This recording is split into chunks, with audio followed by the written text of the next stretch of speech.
Son las 10 de la mañana, 35 minutos. Recibimos a partir de este momento al padre Julio Fernández Techera, sacerdote jesuita, es historiador, doctor en filosofía y ciencias de la educación, licenciado en teología también, y es director del Departamento de Educación de la Universidad Católica. ¿Cómo estás, Julio? Buen día. Buenos días, muchas gracias por invitarme y estoy muy bien y muy contento de poder compartir con ustedes esta mañana. La idea de esta invitación era conversar un poco sobre la Compañía de Jesús, la orden a la que pertenece el Papa Francisco, más allá de que obviamente su cargo implica una responsabilidad sobre toda la Iglesia, pero mucho se ha hablado en las últimas semanas respecto a esa característica. De hecho, los diarios del mundo titularon el primer jesuita, y muchos dirán, bueno, ¿qué implicancia tiene que ser el primer jesuita? ¿Por qué resaltar eso? El primer latinoamericano y el primer jesuita.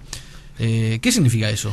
Bueno, primero, en el imaginario de mucha gente, los jesuitas van más allá de ser una orden religiosa de la Iglesia Católica, ¿no? Hay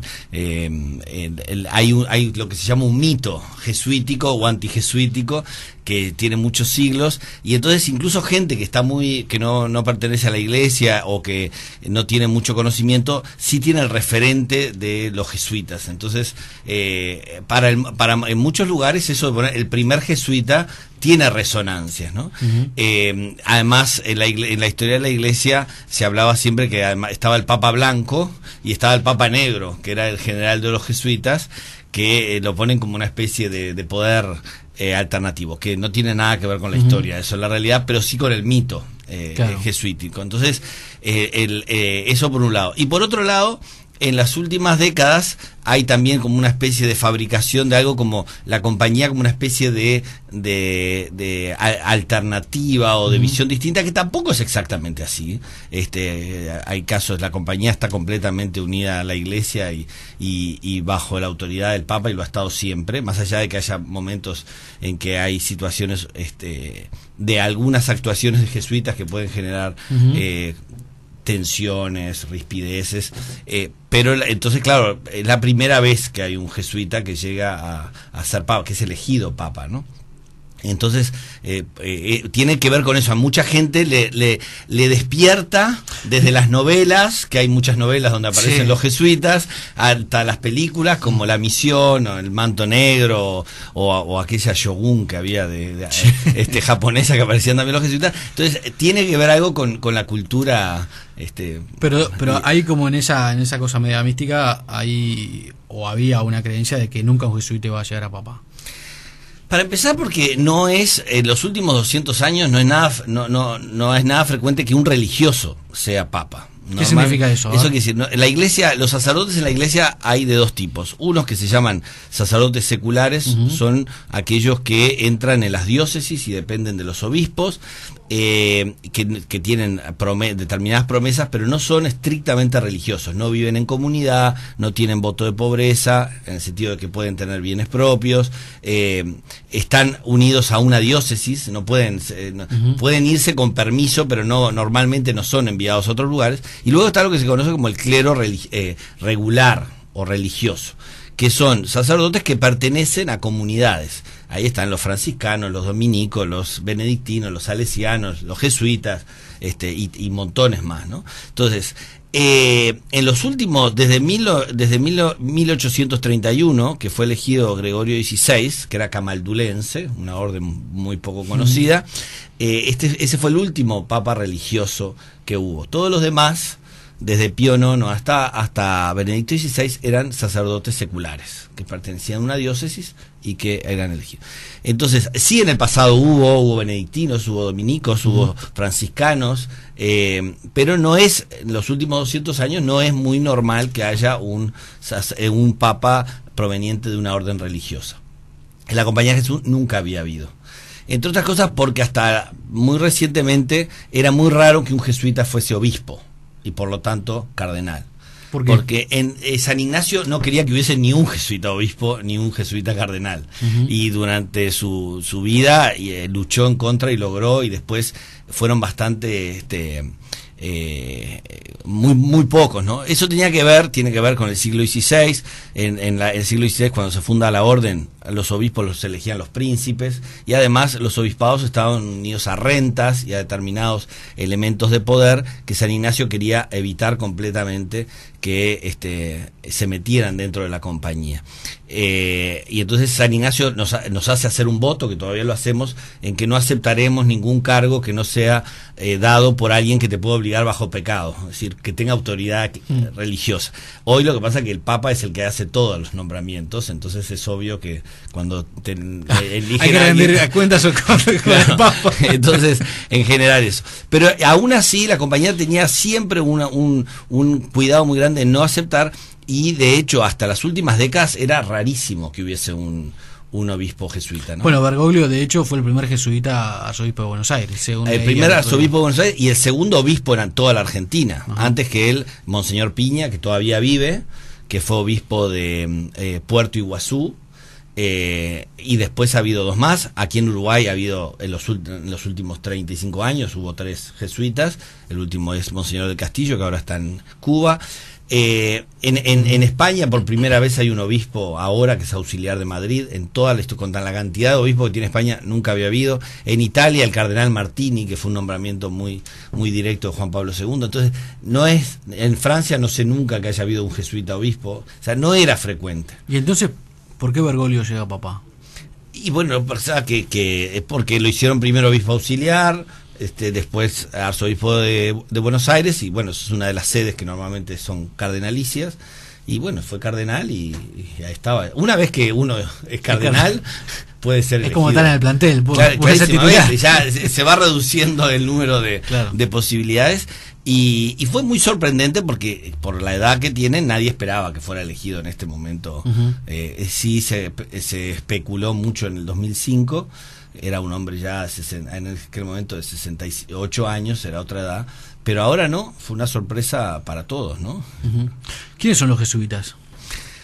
Los jesuitas son una orden, entre otras, de la Iglesia, fundada por San Ignacio de Loyola en Roma en el siglo XVI, aunque él es el español de origen, pero en realidad es una orden fundada en Roma, internacional, porque eran 10 fundadores, y había franceses, saboyanos, españoles de distintas regiones, o sea que fue desde el primer momento una orden internacional y con una impronta muy internacional, una orden sacerdotal, aunque en la compañía hay hermanos coadjutores, se fundó específicamente para sacerdotes. Todos los 10 fundadores eran sacerdotes, a diferencia de los franciscanos, por ejemplo. San Francisco así no era sacerdote, y no lo fue nunca.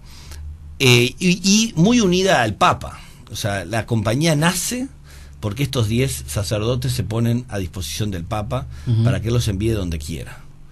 Y cuando el Papa los empieza a enviar es cuando deciden, bueno, nos vamos a ir cada uno por su cuenta o vamos a hacer algo común. Y ahí deciden en 1540 fundar la Compañía de Jesús, que desde el primer momento va a tener una impronta muy amplia en su carisma. O sea, hay congregaciones que son muy específicas, por ejemplo, se dedican a la salud, y otras que son específicas de la educación, y otras que son específicas de la predicación. Bueno, la compañía desde el primer momento tuvo misiones, entre lo que se llamaba en la época infieles.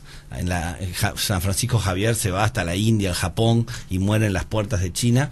Va a tener desde el primer momento una impronta educativa muy fuerte, desde que se fundan en Villa de San Ignacio los primeros colegios y universidades, y va a tener una impronta muy fuerte de predicación y de anuncio y de celebración de la reconciliación y de la misa en Europa. Recordemos que están en plena reforma protestante, y la compañía va a ser un pilar de lo que se llamó la Reforma Católica y la Contrarreforma, ¿no? Es decir, la reforma interna de purificar la Iglesia de la corrupción y de tantos problemas que había, pero a su vez también de recuperar el espacio perdido por la división de la Iglesia, sobre todo en Alemania, en Polonia, en Austria, bueno, en aquel momento era parte de Alemania, y entonces va a haber jesuitas ahí muy punteros. El beato Pedro Fabro, el primer compañero de San Ignacio, por ejemplo, se va a distinguir por su trabajo en esa región del mundo. Entonces, desde el primer momento la compañía va a tener muchas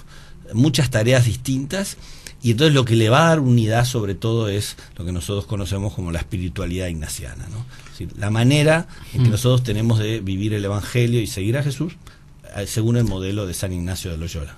Muchas veces se ha dicho que los jesuitas están en la frontera de la religión, en la frontera geográfica. ¿Es así eso? ¿O son percibidos por lo menos como un poco como la vanguardia, donde la iglesia todavía no llegó, llegan primero los jesuitas? Yo lo que decía, es decir, yo creo que está en las fronteras, pero también está en el centro, ¿no? Por lo que yo digo de que tiene muchas puntas desde el primer momento.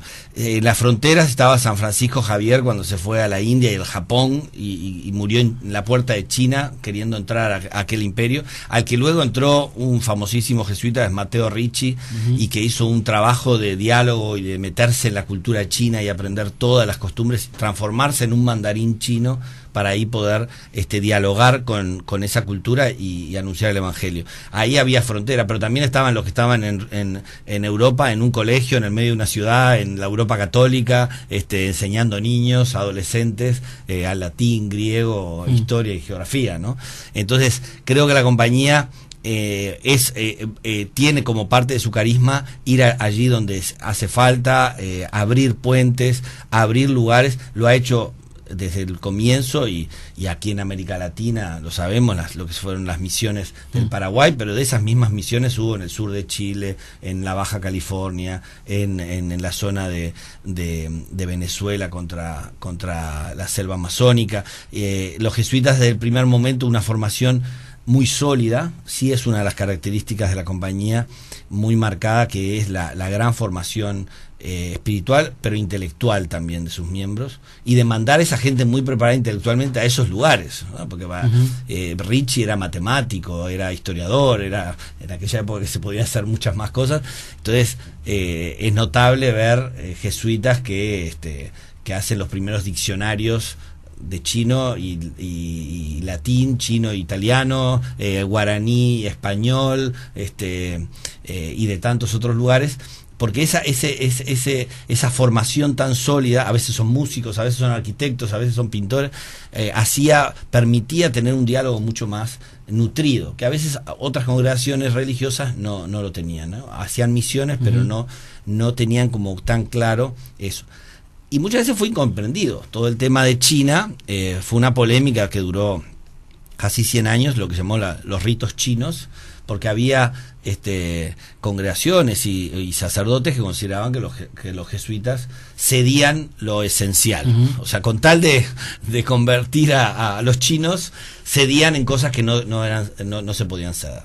Entonces hubo polémicas bastante fuertes en la India, en China, todo el problema del siglo XVIII que lleva a la expulsión de la compañía y la supresión. Hace poco leí un artículo sobre lo que sucedió en Japón cuando el imperio de Japón se cerró a Occidente durante 150 años, y cuando volvieron a ingresar los norteamericanos se encontraron que había una cantidad de personas que seguían el rito católico aprendido por los jesuitas 150 años antes, con una cantidad de cambios, digamos, en el rito, incluso repitiendo oraciones que no tenían demasiado significado porque eran orales, pero que se mantenía ahí una comunidad, ¿no? Sí, eso es notable, y eso pasó en Japón y pasó en otros lugares. A mí me tocó estar en el desierto de Iquique, ir a los pueblos de la precordillera, y ahí hay costumbres que hacen de lo que se llama las cruces de mayo, y recitan y cantan unos cantos que en su origen fueron en latín, y que están completamente deformados porque se transmitían vía oral,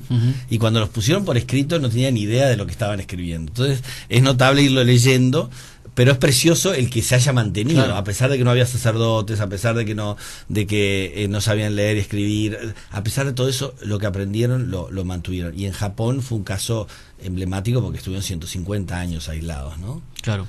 Ahora, eso también le ha llevado a tener algunos problemas con el Papa de turno o con el Vaticano. La relación con otras religiones, el meterse en política, por ejemplo, aquí en Latinoamérica. ¿Cómo ha sido esa convivencia? Hay una cosa que es clara, que a veces la gente se olvida, que cuando analizamos la política o los problemas de una sociedad, estamos siempre hablando de 10 años, de 20 años, de 30 años. La Iglesia estamos hablando de 2000. Claro. Que son muchos años. Entonces a veces se sacan cosas que uno dice, bueno, pero a ver, y la Compañía de Jesús estamos hablando desde de 460 años ya de historia. Entonces, en esos 460 años y en una compañía que llegó a tener 36.000 miembros, ha habido momentos de tensión, ha habido problemáticas distintas según las épocas, y que no siempre fueron del signo que uno diría, bueno, lo que pasa es que los jesuitas eran los más progres. A veces los papas como León XIII tuvieron problemas porque ellos eran más progres que los jesuitas. O sea, no hay que simplificar tan así, ¿no?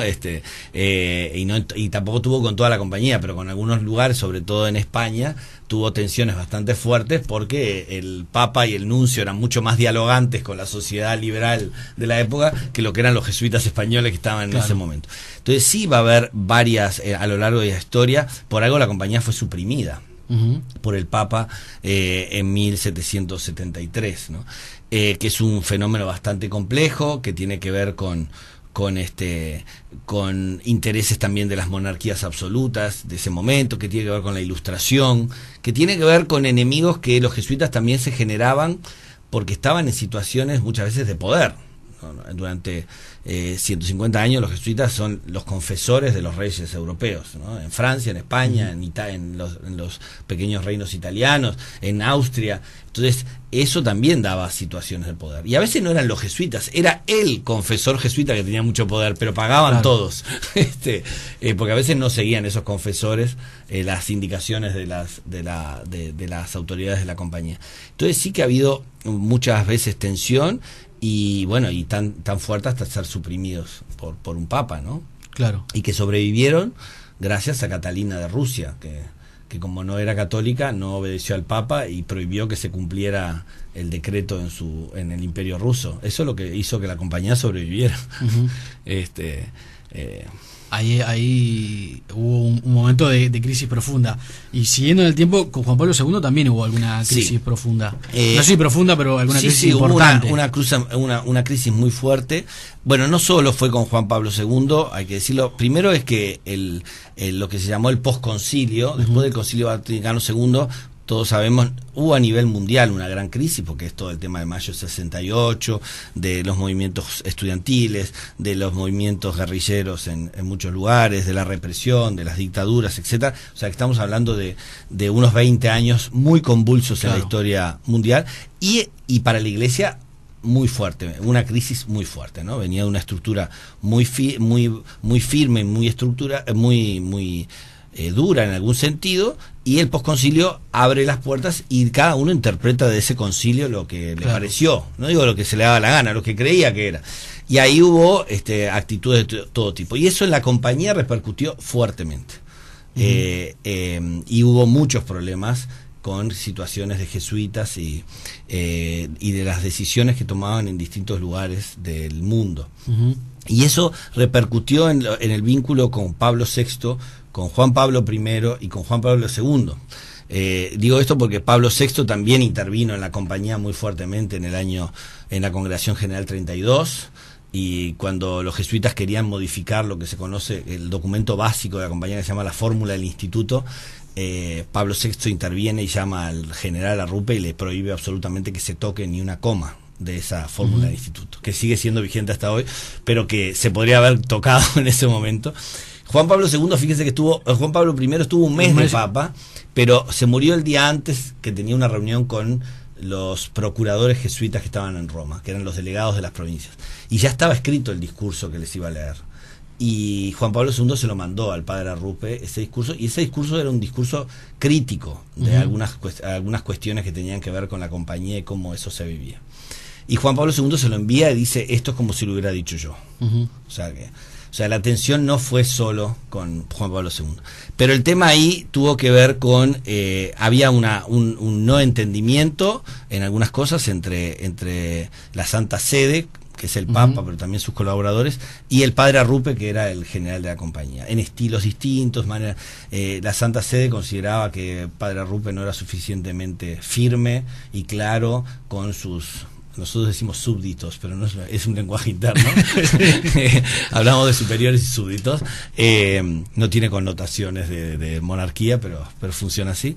Y entonces consideraban que no era suficientemente duro, y el padre Arrupe entendía que era lo que podía hacer. Entonces, cuando el padre Arrupe se enferma en un viaje en Asia, según los mecanismos de la compañía, nombra un vicario que se hace cargo del gobierno, y ahí Juan Pablo II interviene en la compañía y dice que ese vicario no va a ser el que va a llevar la orden, sino que nombra a un jesuita que había sido asistente, que había sido confesor de Pablo VI. Pero no puesto por los jesuitas. No puesto por los... No, lo pone el Papa, el padre Paolo Dezza, ahora es cardenal.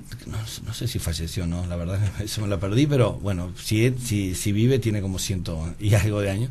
El padre Paolo Dezza, que era un jesuita muy importante, había sido rector de la Gregoriana, confesor de los papas, y entonces lo nombra a él como su delegado personal, para que prepare la congregación general que va a elegir al nuevo general. Entonces ahí hay una intervención, pero lo que la gente esperaba a veces era una rebelión de los jesuitas, y en realidad los jesuitas se cuadraron y obedecieron. Algunos dicen que ese episodio se resolvió cuando se eligió al actual general, el padre Adolfo Nicolás, que creo que ya fue en tiempos de Benedicto, ¿no?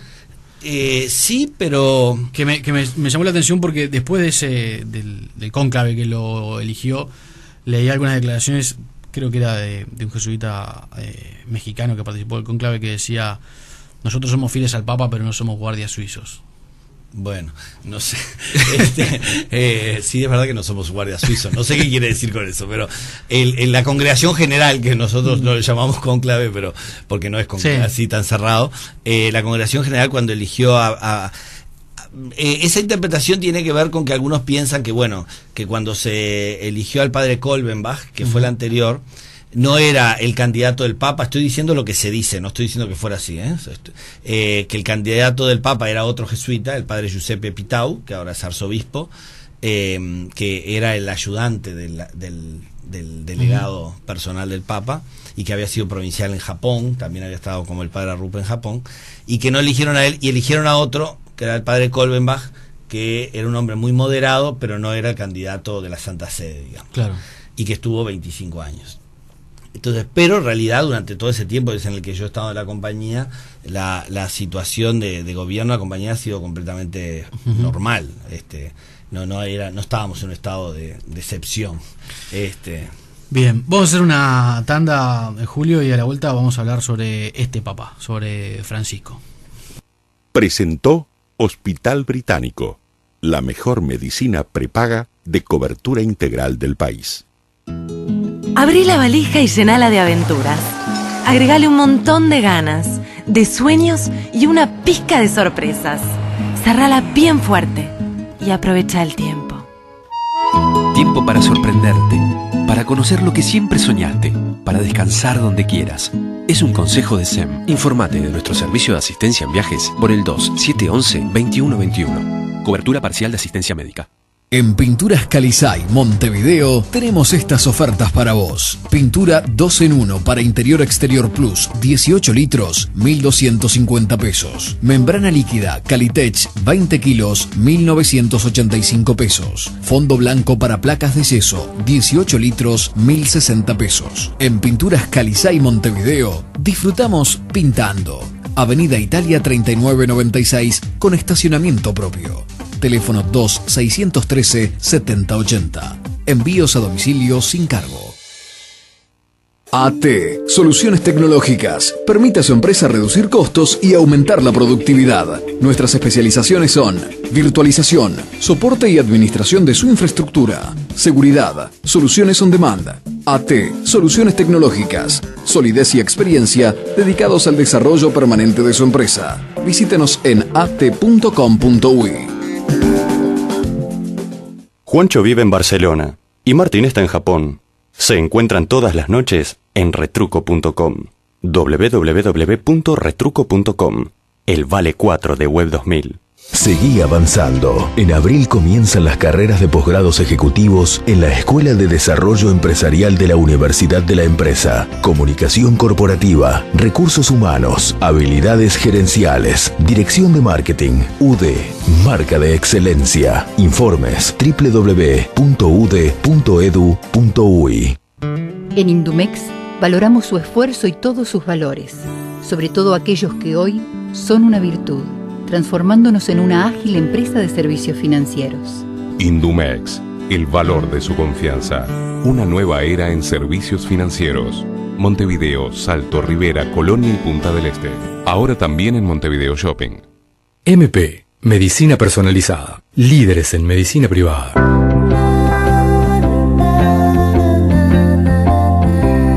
2-711-1000 mp.com.uy. Cobertura total de asistencia médica. Esto es Tiempo Presente en Oriental.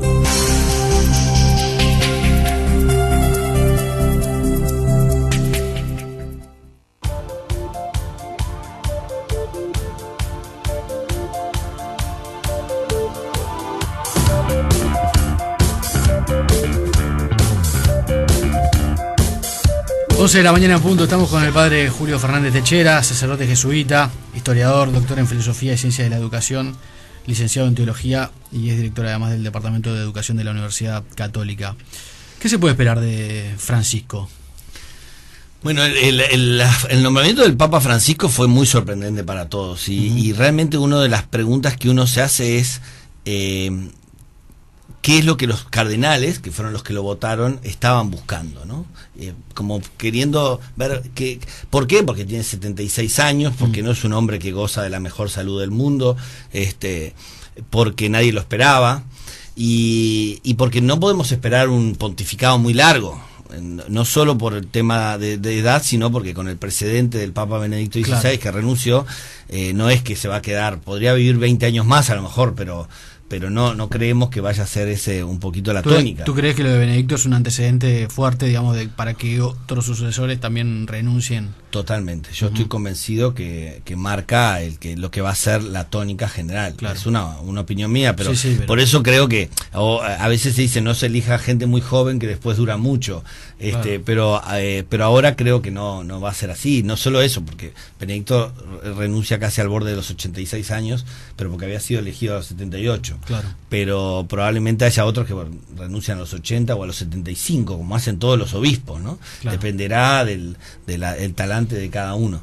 Pero creo que ese como precedente ya Benedicto XVI por muchas cosas podrá quedar, pero por eso quedará en la historia, por haber comenzado a cambiar esa costumbre de que los papas no sean ad vitam, como decía, es decir, para siempre. Ahora, mucha gente dentro de la iglesia, mucha gente fuera de la iglesia, lo cual a veces genera también una discusión de hasta qué punto la iglesia tiene que atender lo que piden algunos sectores de la sociedad que en realidad no están relacionados directamente con la iglesia, pero muchos piden un ayornamiento de la iglesia en determinados temas. ¿Eso es necesario? Y si es necesario, ¿es posible que este Papa lo impulse? Bueno, hay una cosa clara que es el ayornamiento, que fue una palabra que usó Juan XXIII en su momento, es una actitud que tiene que ser permanente. Pero el ayornamiento, además, en un mundo como el nuestro, exige, no es cada 300 años, a lo mejor como decía antes, sino que es cada 10. Claro. Y entonces, lo que nosotros llamaríamos en la iglesia una renovación constante o una conversión constante. El mundo cambia muy rápido. Y entonces eso es necesario y es necesario siempre. Y no implica ser necesario un juicio de valor sobre los anteriores, simplemente que es algo que es necesario hacer permanentemente, que le cuesta a la iglesia, pero le cuesta a nuestro país, que tiene una educación del siglo XIX y estamos en el siglo XXI, le cuesta a muchas sociedades. Claro, ¿no? Sí, el otro día hablamos con unos amigos sobre el tema, por ejemplo, de las parejas homosexuales, y yo decía, bueno, el Parlamento uruguayo con una mayoría progresista no ha podido aprobar un casamiento entre parejas homosexuales y se le pide a la iglesia que las reconozca. Es decir, también hay digamos, hay evoluciones naturales de las sociedades, ¿no? O de las instituciones. Claro, igual hay cosas que tienen que ver con las convicciones de las personas y otras cosas que tienen que ver con los estilos. Entonces, ¿va a haber en el caso del Papa Francisco un ayornamiento doctrinario? Creo que no. Digo, yo como católico no lo espero, porque creo que no es así. Es decir, puede haber maneras distintas de plantear las cosas, profundización de algunas enseñanzas, pero la doctrina católica es la de Cristo, no es la que se inventa cada papa, ¿no? Entonces, no es que uno va a haber revoluciones. Como no la hubo en el Vaticano II, la gente cree que hubo una gran revolución, no la hubo. Es decir, puede haberlas en formas exteriores que sí que se habían ido como sumando, pero en la doctrina católica es la misma que hace 100 años o la de hace 500 años. Si es que profundizamos y a veces comprendemos cosas que antes no comprendíamos, o le sacamos consecuencias, uno piensa que como la esclavitud permaneció durante tantos siglos conviviendo con el cristianismo, y bueno, tiene su explicación, porque claro, San Pablo dice, ahora con la nueva fe ya no hay amos, ni esclavos, ni hombres, ni mujeres, ni judíos, ni paganos, pero no estaba diciendo que tenía que eliminarse todo eso, porque los hombres y las mujeres siguen existiendo, y los judíos y los paganos también. Lo que estaba queriendo decir es que somos todos hermanos, y que más allá de las situaciones que estemos, la fe nos une a todos. Pero San Pablo no decía que había que abolir la esclavitud. Entonces a la Iglesia le costó muchos años profundizar y decir, no, esto es algo mucho más radical. Claro. Esto es indigno y va más allá. Entonces, es verdad, pero no es que cambió, es que se profundizó algo que ya estaba en el sentido profundo de la fe cristiana, ¿no? Entonces, yo no espero del Papa Francisco grandes cambios doctrinales. No los creo, porque no sería lógico. Ayornamiento en estilos, claramente. Algunos tienen que ver simplemente con lo personal. Claro. Hay maneras de ser distintas. Hay papas que son muy tímidos y hay papas que son muy extrovertidos. Benedicto XVI es un hombre muy tímido, personalmente. Además viene de la cultura alemana, que es otra cultura. Totalmente. Y además tiene un trabajo intelectual durante décadas, que no era un trabajo público. Exactamente.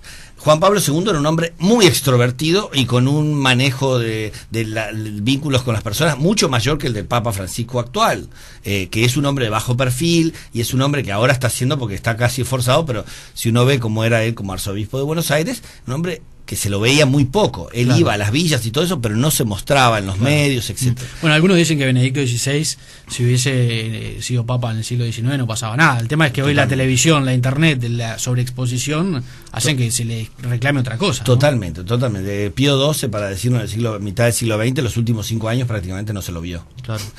Hoy eso es inconcebible. Entonces, hay cosas que tienen que ver con el mundo actual, con lo que se le pide hoy a un papa, que no tiene que ver con su misión. Y después sí hay otras cosas que tienen que ver con la renovación y con cosas que no están funcionando bien y que de alguna manera el Papa tendría que meter mano. Y uno tiene muy presente toda la situación de los últimos años de la curia romana, que no es una cosa como estructural en el sentido de que dentro de 15 años va a haber que reformarla de vuelta, porque es un tema son grupos de personas no muy numerosos y donde pesan mucho las personas concretas que están. Entonces, lo que da la impresión, yo no tengo información reservada, o sea que manejo la misma que manejan los demás, pero le intento mirar un poquito, a lo mejor con conocimiento de cómo funcionan las cosas en la Iglesia, pero da la impresión que en los últimos años en la curia romana hay cosas que no han funcionado bien. El Banco Vaticano, el tema del Batilix y de todos los problemas que tienen que ver con los favoritismos personales, con los estilos personales, con las capacidades, porque estar ahí no significa que uno siempre sea capaz o en todo, y que a Benedicto XVI de alguna manera aquello que no era un hombre de gobierno propiamente se le fue un poco de las manos. No sé si soy muy respetuoso de decir eso, no lo quiero ser, pero da la impresión de que por lo menos no lo supo manejar. No lo supo manejar, ¿no? El Papa Francisco es un hombre de gobierno, lleva más de 40 años gobernando.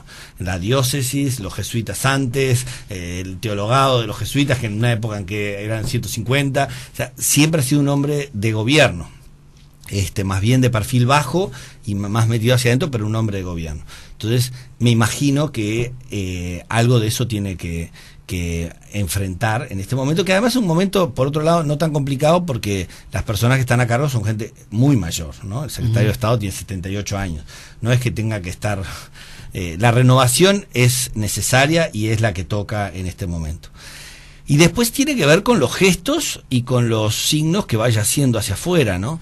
Que los tenemos que ir viendo. Los primeros días en todos los papas son muy significativos, pero en realidad hay que esperar a ir ver en cuanto a su estilo. no da la impresión de que sea un papa que vaya a viajar mucho, por la edad que tiene. No hay que olvidarse que él tiene 18 años más que los que tenía Juan Pablo II cuando empezó. Claro. ¿no? Es una edad muy significativa. Pero creo que él va a ayudar por el estilo, por la cultura nuestra, por que tiene sus ventajas con respecto a lo mejor a estructuras más formales, de meterse en algunas cuestiones y ayudarnos a la Iglesia toda a tener un estilo más actual, más de hoy. Pero no va a haber grandes revoluciones, estoy convencido. El otro tema de la herencia maldita, como podemos llamar, que recibe este papá, es el de los escándalos por abusos sexuales.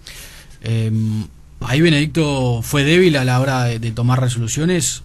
Yo creo que no. A ver, el Papa Benedicto XVI en eso sí que intervino con mucha claridad. Empezando cuando era antes, porque en los últimos años Juan Pablo II, todos estos temas pasaron a la Congregación para la Doctrina de la Fe, que antes no los tenía.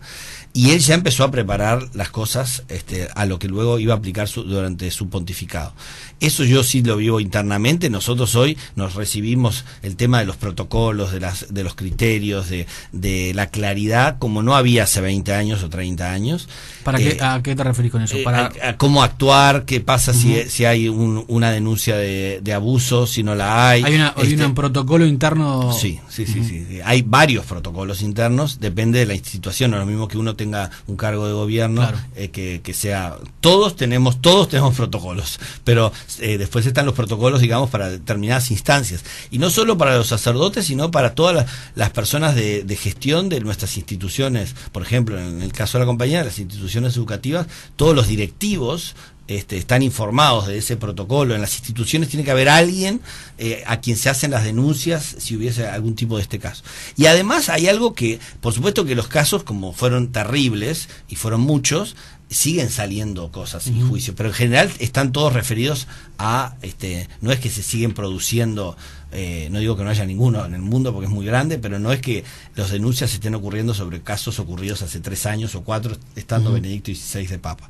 Siguen apareciendo casos de los años 60, 70, 80, que son los peores. Y Benedicto XVI fue muy fuerte en esto. En esto no se puede decir, porque además el tema de la tolerancia cero es algo que se está aplicando, que hay una conciencia muchísimo mayor de la gravedad del asunto y de lo que hay que hacer. ¿Por qué se concentraron tantos casos en Estados Unidos? A ver, ¿hay una explicación o tienen una explicación dentro de la Iglesia? Yo no lo sé. A veces hay cuestiones que tienen que ver con las culturas. Pero es un ámbito donde yo tocaría demasiado de oído.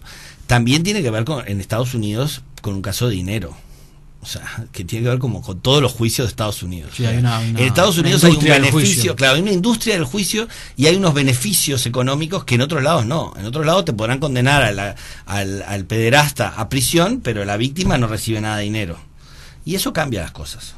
En Estados Unidos hay una industria en esto para todo, ¿no? Es decir, no solo en el caso de la pederastia, sino en el caso de todo. Uno se cae en un supermercado y te denuncian, y uno, estuve yo durante el huracán Sandy en Nueva York, y el párroco donde yo estaba, que estábamos sin electricidad una semana, se negó a abrir la iglesia, aunque había fiestas y la gente iba. Dice, yo no abro toda la semana porque entra una señora, se cae, y a mí me hacen un juicio que tengo que pagar una fortuna, porque si no había electricidad no debía haber dejado entrar a nadie. Tú lo que decís entonces es que no es que haya más casos en Estados Unidos, sino que hay más denuncias por Sí, también hay algo de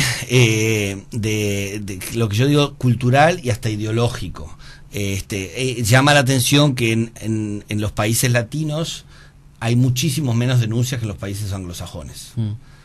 Algunos dicen que tiene que ver con la forma de vivir las cosas, con la personalidad, digamos, las maneras de vincularse con la autoridad, o por lo menos en décadas pasadas. Entonces sí llama la atención. En Italia y en España son escasísimos.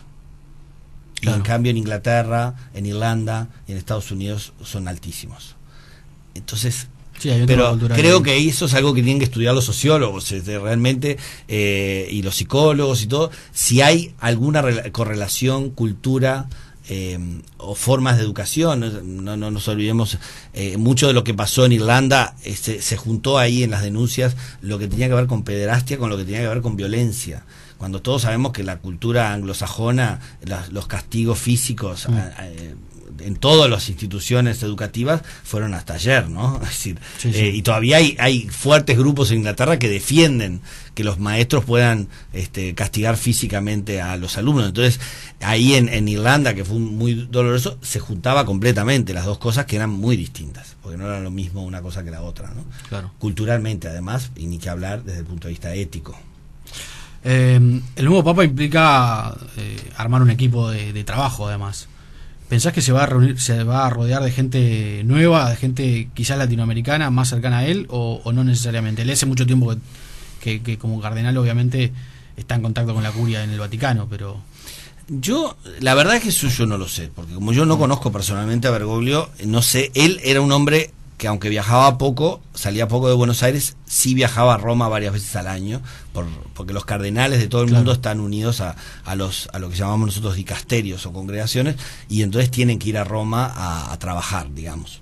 Entonces él en Roma, y llevaba 15 años de arzobispo de Buenos Aires, antes había sido auxiliar, o sea que conoce la lengua, por hablar italiano, tenía mucho de eso. Y hoy no nos olvidemos que en la Santa Sede hay gente de todo el mundo, no son solo italianos como 60 o 70 años atrás. Entonces, ¿de dónde va a elegir la gente? No lo sé. No creo que sea una cuestión que me llevo a mis amigos. Sí, me llevo a mis amigos. No creo, porque claro. no sería. Hay que verlo, ¿no? El día que él salió no dijo ni una palabra en castellano y no hizo ni una sola referencia más que decir me trajeron del fin del mundo, pero no fue que se puso a hablar de. Él sabía que ahora es el obispo de Roma y es el pastor de la Iglesia Universal, no es un argentino que me llevó a la gente. Algunos probablemente sí, porque los conoce, y porque él fue redactor del documento de Aparecida, o sea que ha trabajado con obispos, cardenales y sacerdotes de América Latina. Pero también va a usar los europeos, los que tienen. Siempre es importante que haya gente de la que ya está, que conoce muy bien, que él integre en su equipo, ¿no? Juan Pablo II sí que entraron muchos polacos en su periodo, pero el secretario de Estado fue un italiano, y antes el Pablo VI había sido un francés, y 2 italianos tuvo Juan Pablo II porque fue muy largo, pero entonces me imagino que él en estos primeros meses tiene que ir viendo y eligiendo, ¿no? Pero cómo lo va a hacer, no, la verdad no lo sé. Julio Fernández Techera, gracias por estar acá. Gracias a ti, Leandro, y a ustedes por haberme invitado.